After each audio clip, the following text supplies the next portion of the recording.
بسم اللہ الرحمن الرحیم۔ تاریخ کائنات میں سب سے پہلے جو قسم کھائی گئی تو قسم سچی نہیں کھائی گئی، جھوٹی کھائی گئی۔ قسم کھانے والا کون ہے؟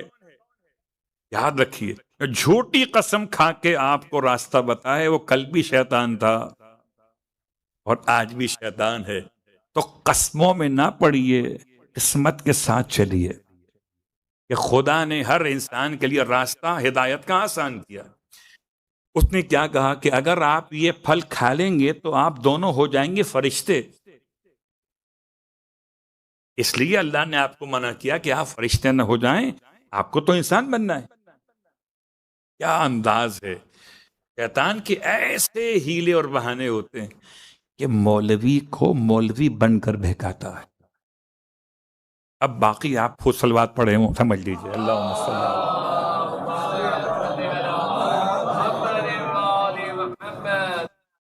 ایک شخص عابد، بنی اسرائیل کا زمانہ ہے، بڑی عبادت کر رہا۔ اب تمام شیطان پریشان ہیں، شیطانوں نے اپنی میٹنگ بلائی، کانفرنس بلائی کہہ لیجئے، اور سب پریشان ہیں کہ اس کو بہکائیں کیسے۔ یہ شراب نہیں پیتا، یہ حرام نہیں کھاتا، یہ گانے نہیں سنتا، یہ غیبت نہیں کرتا، تو اس کو بہکائیں تو راستہ کون سا ہو؟ اللہ اکبر۔ ایک شیطان نے کہا میں اس کو بہکاؤں گا۔ ابلیس نے پوچھا کیسے بہکائے گا؟ کہا میں نمازی بن کے بہکاؤں گا۔ اس نے مصلی اپنا اٹھایا اور اس کے برابر میں آ کے نماز پڑھنا شروع کر دی۔ اب وہ جن، یہ انسان، اس کو برحال حاجت اور قضاء حاجت، اٹھنا اور بیٹھنا، کبھی تو آرام بھی کرتا ہوگا، وہ نمازیں پڑھے جا رہے۔ آپ کو تو معلوم ہے کہ نمازوں کی پریکٹس شیطانوں کو کب سے ہے؟ اتنی ساری پڑھی اس نے نمازیں کہ وہ جو بیچارہ نمازی تھا اصل میں کنفیوز ہو گیا، اصل نمازی کنفیوز ہو گیا، اپنی نماز روک کے بیٹھ گیا۔ اس سے پوچھے، اب یہ اس کو دیکھ کر اور اپنی نمازوں کو مزید لمبا کر رہا تھا۔ نماز کو اینڈ کیا تو اس نے پوچھا بھائی کیا ماشاءاللہ آپ متقی پرہیزگار، قربان جائیں آپ، یہ بتائیے مقام آپ کو حاصل کیسے ہوا؟ شیطان نے ہاتھ رکھا نفس پر۔ دیکھیے بہت غور کیجیے گا، شیطان نے نمازی کی حالت میں نمازی سے کہا کہ یہ مقام مجھے خدا نے عطا کیا توبہ کی برکت سے۔ توبہ؟ توبہ کیا ہوتی ہے؟ بھائی جس نے گناہ نہ کیا ہو اسے توبہ کے بارے میں کیا معلوم ہوگا؟ تو کتنی اہمیت ہے لفظ توبہ کی، اس کا مس یوز کیسے ہو سکتا ہے؟ شیطان نے اس سے کہا بھی میں بڑا گناہگار تھا، مجھ سے زنا ہو گیا، اور زنا کے بعد میں نے ایسی توبہ کی کہ مجھے خدا نے یہ مقام عطا کیا۔ اب نمازی نے پلٹ کے پوچھا میں اس مقام تک کیسے پہنچوں؟ کا راستہ کلیئر ہے، جیسے میں پہنچا ہوں۔ اللہ اکبر۔ اب مجھے بتائیں، اس نے کبھی زنا نہ کیا ہو وہ زنا کی توبہ کیسے کرے گا؟ اور جب توبہ نہیں کرے گا یہ مقام کیسے ملے گا؟ تو اس کا مطلب ہے کہ انڈائریکٹلی شیطان نے اسے نمازی ہونے کے باوجود زنا پہ تیار کر دیا۔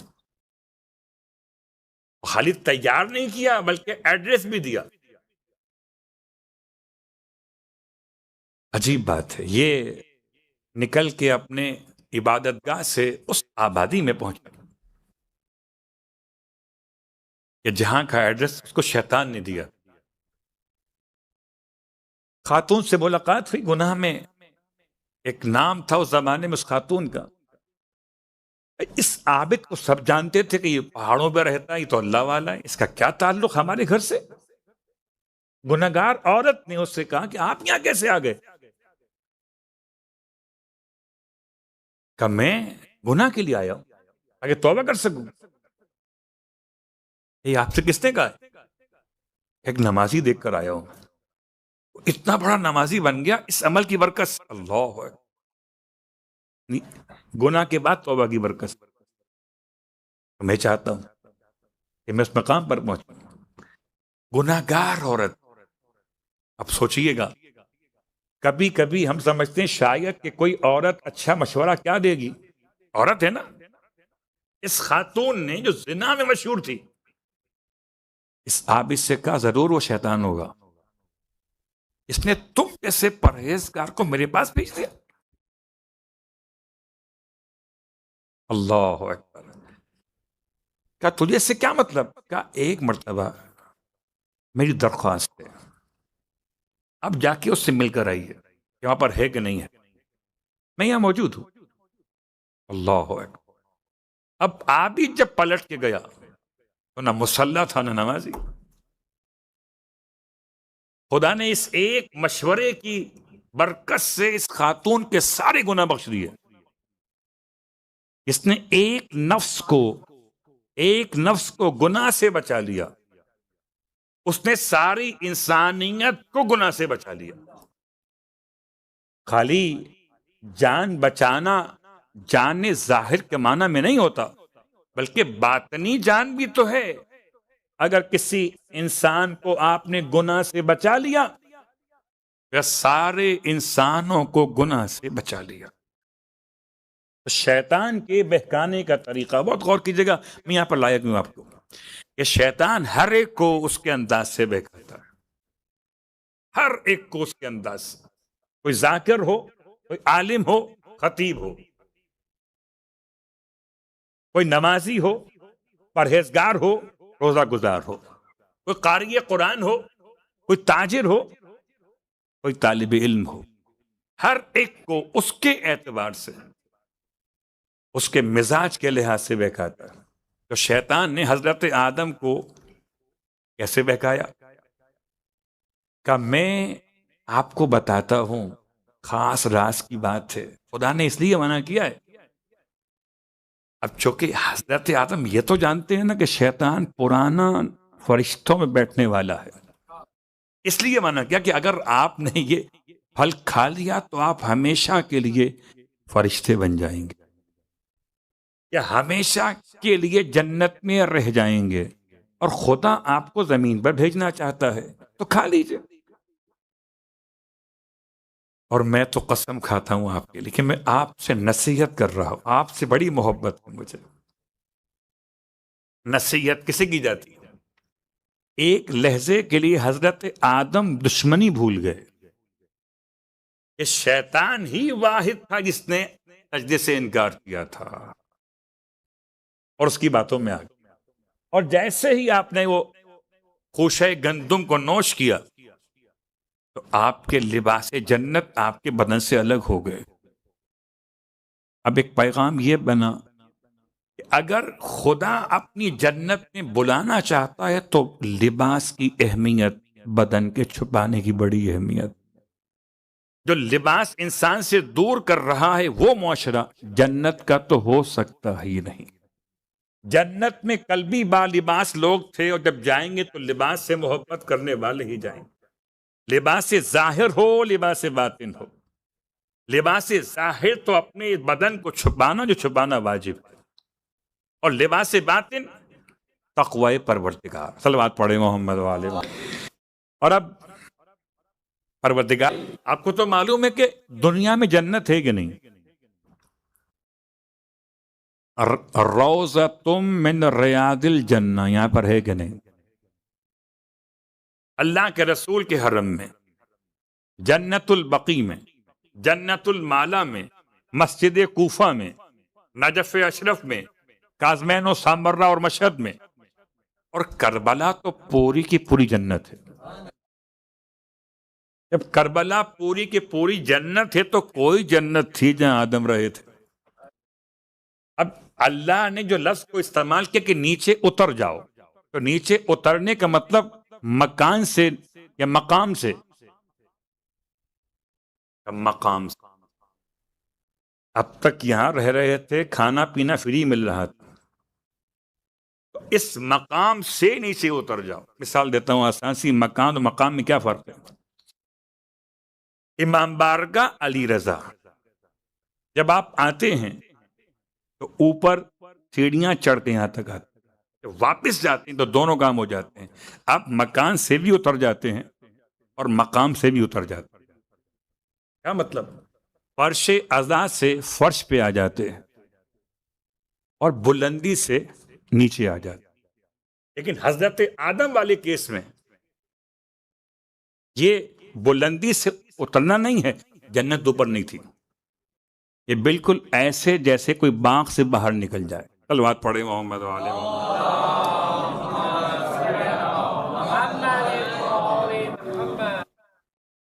حضرت آدم اور حوا نے رب کی بارگاہ میں جب اپنے لیے خدا سے دعا مانگی تو الفاظ کی ربنا ظلمنا انفسنا، اترے کہاں پر؟ حضرت آدم اترے سری لنکا میں، تراندیپ بھی سے کہا گیا پہلے کے زمانے میں، ہو سکتا ہے اختلاف ہو، اسلامی روایات کے لحاظ سے دونوں اترے عرفات کے میدان میں۔ یوں کہیے ایک پہاڑی صفا پر اور ایک پہاڑی مروہ پر، حوا مروہ پر یا جدہ میں، آدم سری لنکا میں یا صفا پہاڑی پر، دونوں کی ملاقات کیا ہوئی؟ جبل رحمت پر، اور جب ملاقات ہوئی تب کہا یا اس سے پہلے کہا ربنا ظلمنا انفسنا، اور دونوں کے دونوں رب کی بارگاہ میں اپنے آپ کو شرمندگی کے ساتھ پیش کر رہے، اور خدا کو اتنا پسند ہے کسی کا رب کی بارگاہ میں شرمندہ ہو جانا۔ اللہ اکبر، کسی اور کے سامنے آپ شرمندہ ہو جائیے تو وہ اکڑ جاتا ہے، آپ کسی کے سامنے گڑ گڑائیے تو وہ اور زیادہ آپ پر غصہ کرتا ہے، اور رب کی بارگاہ میں جتنا گڑ گڑائیے وہ اتنا محبت کرتا ہے۔ یعنی یوں سمجھ لیجیے جس کا حسین ایسا ہے کہ گرنے والے کو اٹھا لیتا ہے، اس حسین کا خدا کیسا ہو؟ ایک مرتبہ انسان خدا کی بارگاہ میں اپنے گناہوں پر نادم تو ہو، اور چونکہ ان آیات میں شیطان نے بڑا ٹارگٹ پروردگار کی بارگاہ میں رکھا اپنا، پہلے تو پروردگار سے زندگی مانگی، اور زندگی مانگنے کے بعد اس نے کہا کہ میں 4 سمتوں سے آ سکتا ہوں، اور آؤں گا، ضرور آؤں گا، دائیں سے، بائیں سے، سامنے سے، پیچھے سے۔ حضرت آدم نے فریاد کی پروردگار یہ 4 سمتوں سے آئے گا۔ کبھی اگر اس شیطان کے مسئلے کو آپ غور سے پڑھنا چاہیں دعا کی شکل میں تو دعائے صحیفہ کاملہ دعا نمبر 25 پڑھیے گا۔ شب جمعہ ہے، عظمت والدین کی بات نہیں کر رہا، تربیت اولاد کے چیپٹر میں یہ دعا ہے، اور سب سے زیادہ خطرہ اس شیطان سے جو انسان کے مال میں شریک ہو جاتا ہے، انسان کی اولاد میں شریک ہو جاتا ہے۔ آدم علیہ السلام کو بڑی فکر تھی، بہت روئے، پروردگار یہ سب چاروں طرف سے آئے گا، اولاد کہاں جائے گی؟ فرمایا آدم 2 سمتیں ہماری ہیں، ایک آسمان کی طرف، ایک زمین کی طرف۔ کوئی اگر ہاتھ اٹھا کر دعا کر لے گا، کوئی سر جھکا کے سجدہ کر لے گا، ہاتھ اٹھا کے آج شب جمعہ ربنا اغفر لی یا رب اغفر لی، ربنا ظلمنا، یا لا الہ الا انت سبحانک انی کنتو من الظالمین، میں ہوں کنتو ظالمین میں سے۔ ظالمین کا مطلب زیادتی کرنے والے اپنے نفس پر، حکم پروردگار میں، اپنے گھر والوں۔ اب انسان جب رب کی بارگاہ میں کہے گا تو پروردگار نے جواب بھی دیا ہے۔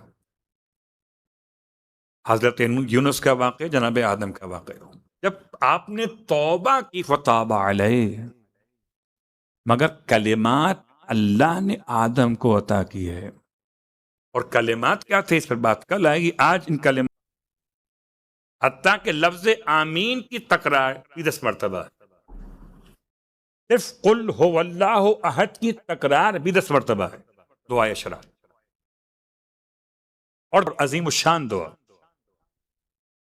اس دعا کا نام دعائے یستشیر ہے. اس کے چوتھے سینٹنس میں آ کر یہ نام ملے گا آپ کو، یستشیر. اس لفظ کا ترجمہ کیا ہے؟ ترجمہ ہے خدا اپنی مخلوقات میں کسی سے مشورہ نہیں لیتا، خدا کا کوئی ایڈوائزر نہیں ہے. یستشیر، خدا اپنی مخلوقات میں سے کسی سے مشورہ نہیں لیتا. اور اسی ایک لفظ کے لحاظ سے اس پوری دعا کا نام، گرچہ یہ دعا امام جعفر صادق علیہ الصلوۃ والسلام سے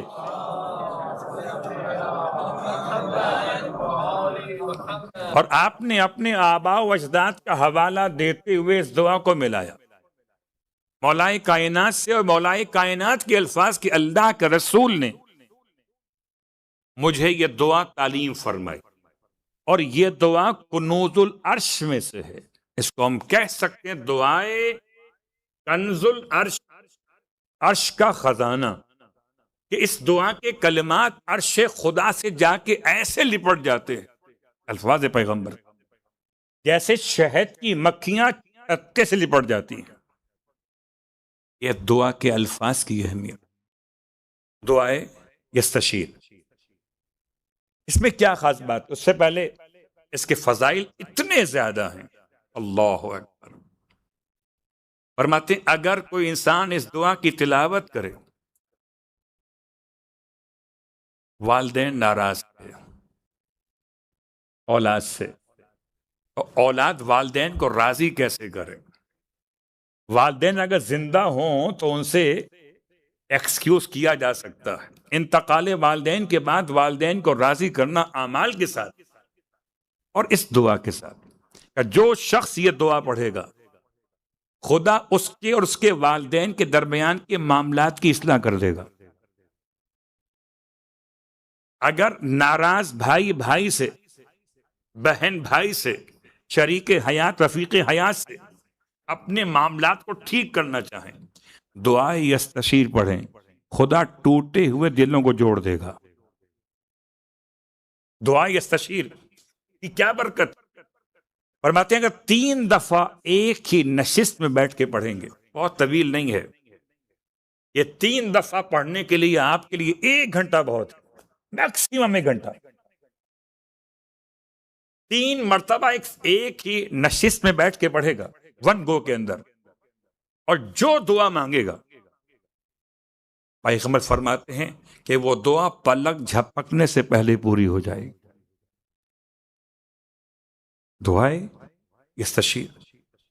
فرماتے ہیں اگر مقروض سے پڑھے تو قرضہ ادا ہو جائے، بیمار کے سرہانے پڑھے شفا مل جائے، اور اگر خاتون کی ڈیلیوری کے لیے پرابلمز ہو رہی ہوں تو اس دعا کی برکت سے خدا اس کی تمام مشکلات کو آسان کر دیتا ہے. واقعاً ایک کے بعد ایک اس دعا کی برکتیں، اور سوال کرنے والے ایک نہیں ہیں. اس دعا کے بارے میں کچھ سوال مولائے کائنات نے کیے، کچھ سوالات ابی بن کعب الانصاری نے کیے، اور کچھ سوالات جناب سلمان محمدی نے کیے، اور پیغمبر نے ہر ایک کے جواب میں دعا کے فضائل کو بیان کرنا شروع کیا. اتنے فضائل بیان کیے، فرماتے مجھے خوف ہے کہیں لوگ عمل نہ چھوڑ دیں اس دعا کو تھامنے کے بعد. اگر کوئی انسان گناہ کبیرہ کرنے کے بعد دعا پڑھ لے تو خدا اس کے گناہ کبیرہ بخش دیتا. ارشاد فرماتے ہیں اللہ کے رسول کہ یہ 40 شب جمعہ اگر پڑھو گے تو پروردگار تمہارے اور اس کے درمیان اور تمہارے اور بندوں کے درمیان جتنے معاملات گناہ کے ہیں سب کی اصلاح کر دے گا. تو اگر آپ شروع کرتے ہیں اس شب جمعہ سے تو آپ چلیں گے اب رجب کی شب جمعہ تک، 40 شب جمعہ دعائے یستشیر کی تلاوت. اس میں کمال یہ ہے کہ وہاں میں نے بیان کی 18 کلمات تھے، یہاں پر جو کلمات ہیں 15 ہیں درمیان میں، اور 15 کلمات بالکل خدا سے بات چیت ہے. انت السید وانا العبد، انت المالک وانا المملوک، انت الغنی وانا الفقیر، انت العالم وانا الجاہل،